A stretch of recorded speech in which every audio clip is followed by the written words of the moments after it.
తాజాగా కేంద్ర రోడ్డు రవాణా అండ్ హైవేల మంత్రిత్వ శాఖ ఫాస్టాగ్ పై కీలక ప్రకటన చేసింది. కేంద్రం ప్రకటించిన వార్షిక పాస్ ప్రజలపై భారాన్ని తగ్గించడంతో పాటు వారికి వేగవంతమైన సులభతరమైన ప్రయాణాన్ని అందిస్తుందని కేంద్ర మంత్రి నితిన్ గడ్కరీ తన ఎక్స్లో పోస్ట్ చేశారు. అయితే ఇవి కమర్షియల్ వాహనాలకు వర్తించదు, గుర్తుపెట్టుకోండి.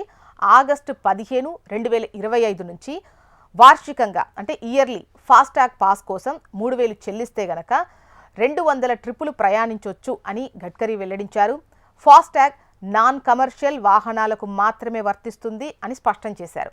ఇక దీని కింద జీప్లు, కార్లు, వ్యాన్ల యజమానులు తమ ప్రయాణాల కోసం వార్షిక పాస్ సౌకర్యాన్ని తక్కువ ఖర్చుతో వినియోగించుకోవచ్చు. దీని వ్యాలిడిటీ కొన్నప్పటి నుంచి ఏడాది లేదంటే 200 ట్రిప్లు ఏది ముందుగా కంప్లీట్ అయితే దానిని రవాణా శాఖ పరిగణలోకి తీసుకుంటుంది. ఇక పాస్ యాక్టివేషన్, రెన్యువల్కి సంబంధించిన ప్రక్రియను త్వరలోనే రాజమార్గ యాత్ర యాప్ లేదా NHAI వెబ్సైట్లో అందుబాటులోకి తీసుకొస్తాము అని గడ్కరీ చెప్పారు. అలాగే 60 కిలోమీటర్ల లోపు టోల్ ప్లాజాలను కలిగి ఇబ్బంది పడుతున్న చాలా మంది వాహనదారులకు ప్రస్తుతం తీసుకొస్తున్నటువంటి వార్షిక పాస్ పరిష్కారంగా నిలుస్తుందని గడ్కరీ వెల్లడించారు.